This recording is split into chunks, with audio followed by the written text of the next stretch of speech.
Usually, when we talk about a physical injury, there's like this expectation of precision, right? Oh, absolutely. Yeah, like if you twist your ankle, you don't just tell the doctor, my leg feels bad. You say it's a sharp pain or maybe a dull ache or a throbbing sensation. Right, you're specific. Exactly. We have these exact, highly descriptive words to pinpoint what is happening in our physical bodies. But, step into the world of human emotions and suddenly that precision just vanishes. It really does. We ask someone how they are, and they just say, I feel bad, or I'm okay. It's like we are walking around with this vast, complex internal landscape, and we're using the emotional equivalent of a blunt rock to describe it. Which is, frankly, a massive problem. Uh, Because when we lack the specific vocabulary to describe our internal state, we actually lose the ability to manage that state.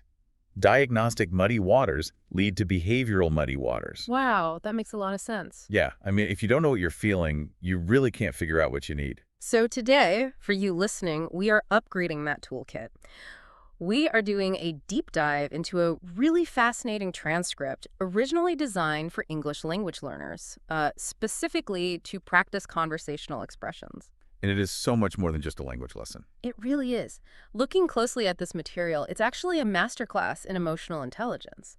The core premise hiding inside these simple vocabulary lessons is this profound psychological truth that naming an emotion is the very first biological step to controlling it. Yes, name it to tame it, basically. Right. So our mission today is to trace how our emotions shift, starting from the second the alarm clock goes off, straight through the daily stressors of the modern workplace, and then deep into those tricky internal feelings that we constantly mix up. And the foundational framework we're working with here is incredibly straightforward. It's essentially the sentence structure, I feel blank when blank. Oh. Like, I feel an emotion when a specific situation occurs.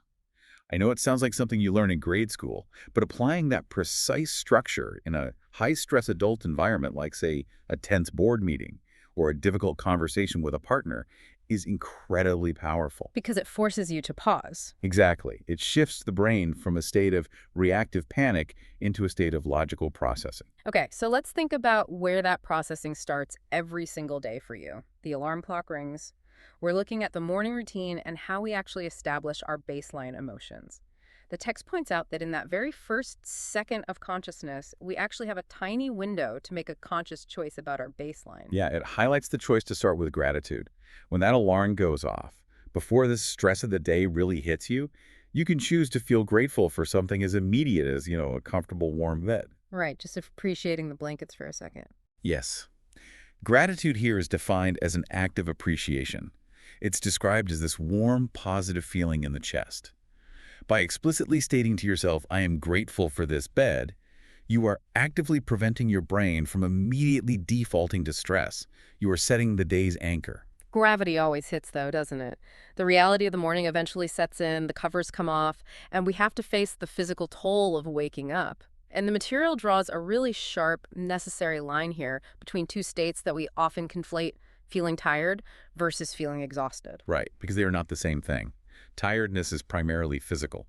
The symptom described in the text is having heavy eyes, your body is just waking up, your eyelids are resisting gravity. It's just the standard, not being a morning person vibe. Exactly. But exhaustion takes that concept and pushes it to a systemic extreme. So it's not just needing another cup of coffee. Oh, far from it. Exhaustion means your physical, mental, and emotional batteries are completely depleted. You have zero energy. It is the lingering physical aftermath of a long, incredibly difficult period of work or stress.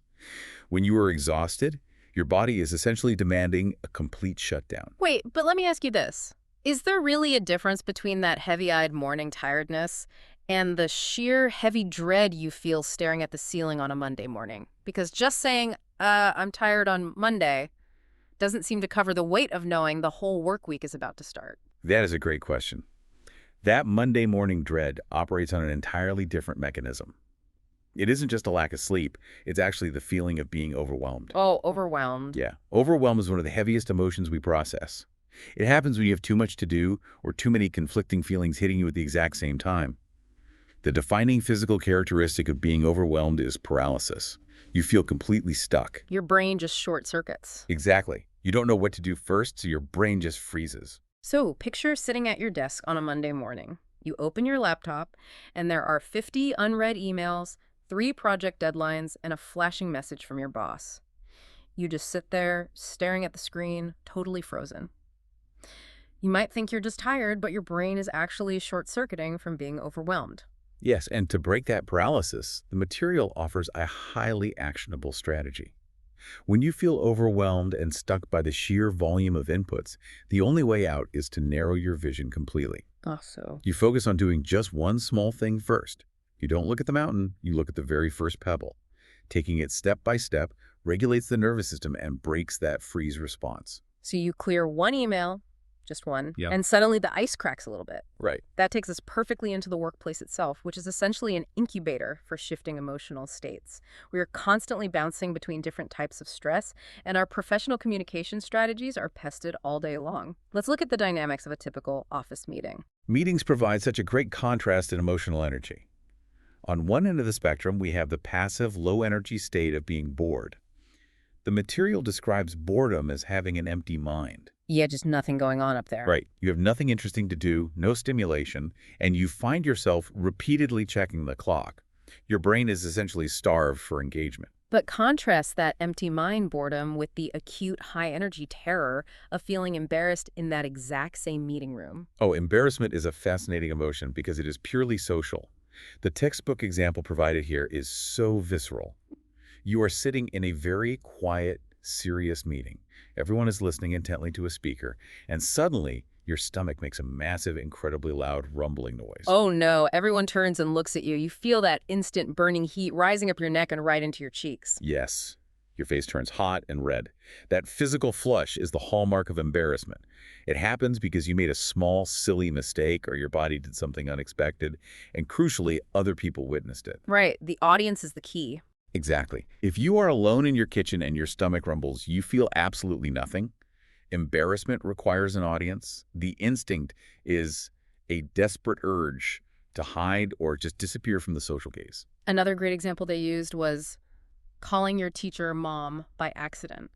The stakes are incredibly low. It's not a moral failure, but the social exposure makes your skin feel like it's on fire. It's the worst. It really is. Yeah. Now, let's pivot from the social stressors to the mechanical ones, the tech and task stressors. This is where we run into the feeling of being frustrated. And I love how this is framed because frustration is not the same thing as anger. Not at all. Frustration is the psychological state of being blocked. It's a very specific mixture of feeling tired and feeling a little bit angry because you're trying to achieve a goal repeatedly and you simply cannot do it.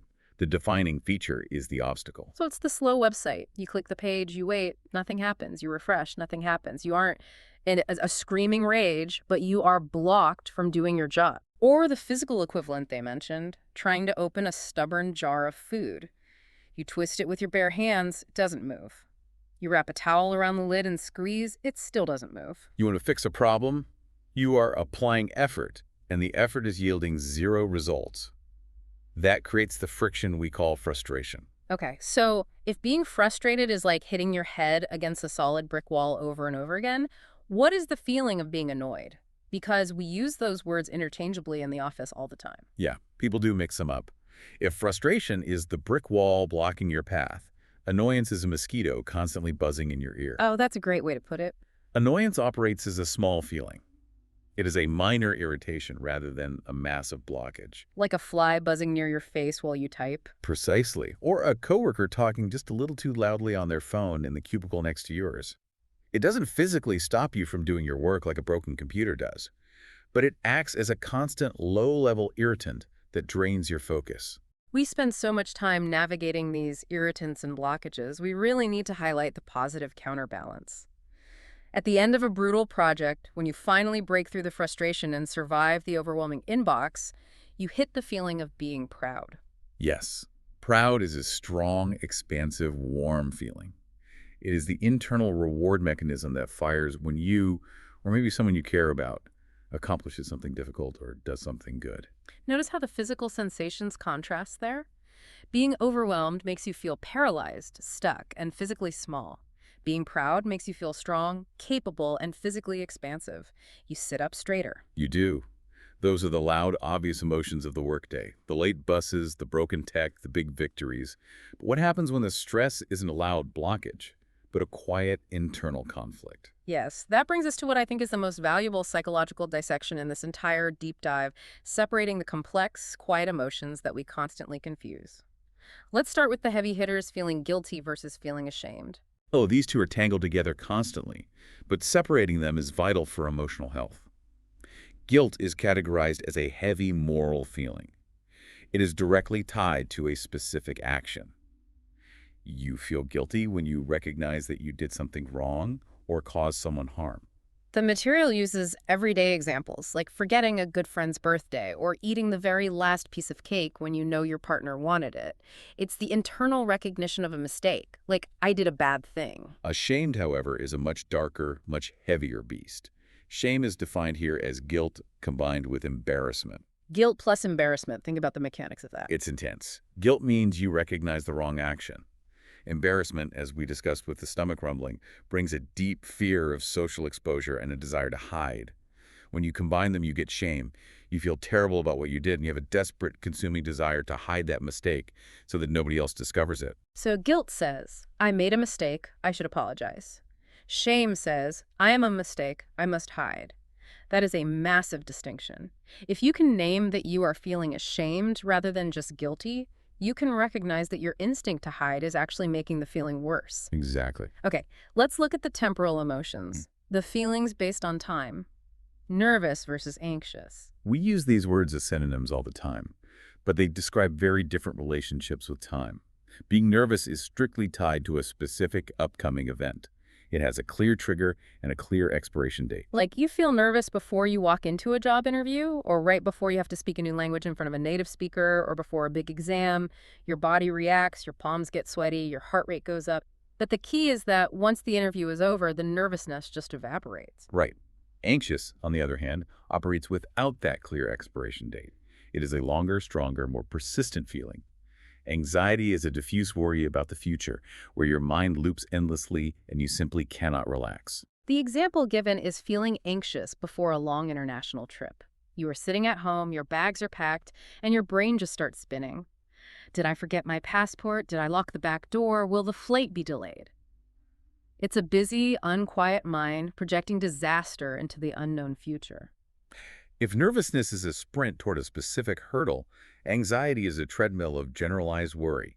Understanding the difference helps you realize whether you need to prepare for a specific event or if you need to actively calm your looping thoughts. Let's dissect one more negative pairing before we move to the positive spectrum. Sadness versus disappointment. We all know what sadness is. It's a general feeling of being upset. Sometimes it mixes with a little anger, like when someone insults you or you lose something valuable. But disappointment is a highly specialized form of sadness. It is. Disappointment is fundamentally linked to failed expectations. You cannot feel disappointed unless you first hope for something good. So for disappointment to exist, there must be a pre-existing expectation or hope that gets shattered. It's not just random sadness, it's a specific letdown. Exactly. You plan for a positive outcome, you anticipate it, and when reality fails to meet that expectation, the resulting drop in your emotional state is disappointment. The mechanics require prior hope. The material gives two perfect examples of this. You spend all week planning a beautiful picnic in the park. You prep the food, you invite your friends, and then you wake up on Saturday morning and it is pouring rain. Where you wait for 6 months to see your favorite band, you buy the expensive tickets, you talk about it constantly, and on the morning of the concert, you wake up with a terrible fever and are just too sick to go. You expected a night of joy, and instead, you are stuck in bed. The hope was crushed. And if you realize you are disappointed rather than just generally sad, you can trace it back to the expectation. You can mourn the specific thing you lost. Yeah, that pinpoint accuracy really helps. Let's balance this out. We need to break down the positive spectrum because positive emotions have mechanics too. We have the broad concept of being happy, but the material digs into the quiet nuances of being content and being relieved. Contentment is a beautiful state. It is described as a quiet, peaceful satisfaction. It lacks the high-energy thrill of joy or excitement. When you are content, you simply do not want anything more than what you have in that exact moment. Everything feels perfectly okay. The imagery used to describe this is so evocative. It is a Sunday afternoon. You have finished all your chores. You're sitting on a comfortable sofa with a good book and a warm cup of tea, and the afternoon sun is shining right through the window. Or it's the feeling after a big holiday dinner with your family.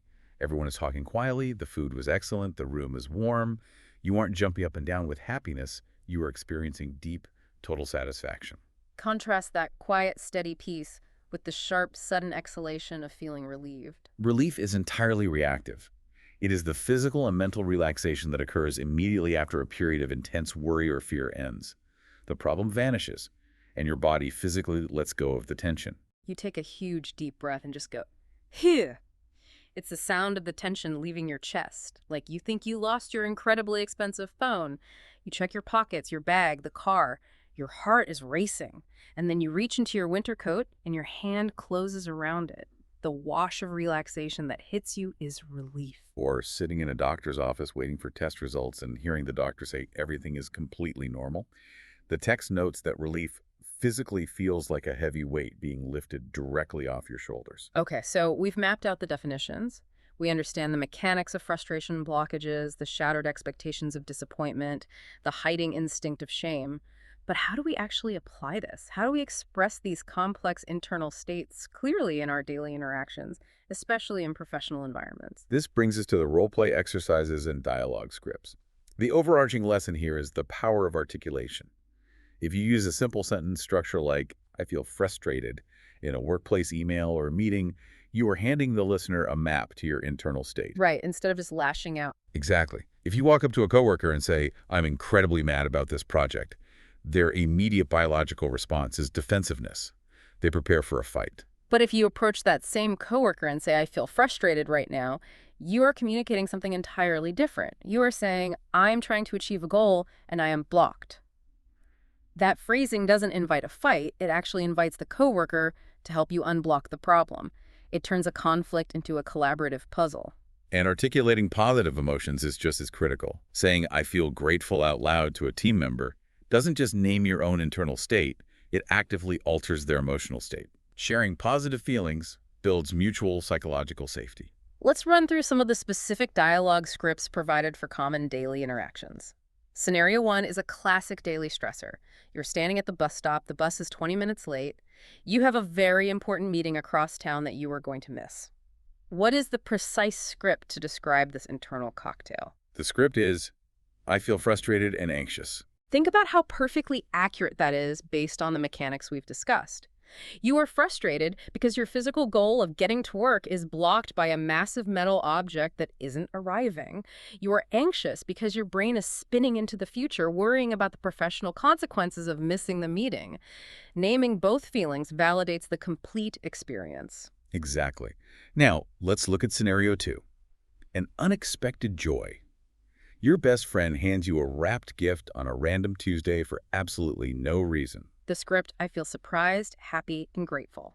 Surprised because there was no prior expectation. Happy because receiving a gift is a positive physical event. And grateful because you feel that warm, active appreciation for your friend's kindness. Beautiful. Scenario 3. A simple, pure pleasure. You are walking down the street and you see a very small, incredibly cute puppy wagging its tail. The script, I feel very happy, maybe excited too. It's a pure spike of positive energy. You aren't relieved or content. Your energy goes up. You want to interact with it. Now, let's test this in real time. I want to set up one of the most vivid scenarios from the material, and I want you to act as the subject and script the emotional response for us using everything we've covered. Okay, put me in the simulation. I'm ready. You are walking through a very modern office lobby. You are talking to a colleague, completely distracted by the conversation. You turn your head forward, and you do not see the impeccably clean floor-to-ceiling glass door right in front of you. Oh, no. You walk straight into it, you bounce off the glass, you aren't physically injured, but there are a dozen people sitting in the lobby chairs who watch the entire impact. What is the emotional cocktail? Oh, that is a brutal combination. Okay, based on the mechanics, two distinct things are happening in my body. First, my brain was not expecting a solid object, so the sudden impact triggers an immediate jolt. The material defines shocked as a very strong, sudden, usually unpleasant surprise. Hitting an invisible wall is a massive shock. That's the primary physical reaction. What is the secondary social reaction? I realize there is an audience. A dozen people just watched me bounce off a door like a cartoon character. The heat rushes up my neck. My face turns bright red. I desperately want to sink into the polished lobby floor and disappear. That is the social exposure of embarrassment. So, my script is, I feel shocked and incredibly embarrassed. Spot on. You named the physical jolt and the social sting perfectly. So, what does this all mean for you, the listener, navigating your own life tomorrow morning? Let's zoom out and summarize the journey we have taken today. We started at the very beginning of the day, learning that we can actively choose a baseline of gratitude rather than succumbing to the heavy eyes of physical tiredness. We learned that exhaustion is a fully depleted battery, but Monday morning dread is actually the paralysis of being overwhelmed. We followed you into the workplace, decoding the shifting sands of professional stress. We discovered that meeting boredom is an empty mind, while embarrassment is a hot red face requiring an audience. We separated the mosquito bite of annoyance from the brick wall of frustration and contrasted both with the expansive warmth of feeling proud. We dove into the darkest, trickiest emotions. We learned that guilt is recognizing a bad action, but shame is the desperate desire to hide that action. We untangled the timeline of worry, separating the specific, event-based sweaty palms of nervousness from the endless, looping treadmill of anxiety. And we found that disappointment relies entirely on shattered hope. Right, and we felt the difference between the quiet Sunday tea of contentment and the sudden exhaling breath of relief. And finally, we translated that vocabulary into actionable scripts. We proved that whether you are an English language learner trying to find the right word, or a native speaker preparing for a high-stakes conversation with your boss, precision really matters. Having the exact vocabulary for your emotions prevents you from feeling stuck. It lowers the defensiveness of the people you are talking to, and it actively invites the right kind of support. Shifting from a vague, blunt, I feel bad, to a precise, sharp, I feel overwhelmed and anxious, changes everything about how you process the moment. It is the exact difference between telling a doctor my leg hurts and I have a sharp, throbbing pain in my knee. You finally give yourself the information you need to treat the wound, which leaves us with a truly fascinating final thought for you to take away today. Lay it on us. We know that naming an emotion changes how other people react to us. But if you shift your internal dialogue, if you look at a situation and realize you weren't angry, you were actually disappointed. Does expanding your emotional vocabulary actually change the physical way you experience that feeling inside your own body? Does finding the perfect word literally alter the biological chemistry of the feeling? If we change the words, do we change the feeling itself? Something to ponder the next time you find yourself stuck at a slow computer or, walking into a very clean glass door. Thanks for joining us, and we'll catch you on the next deep dive.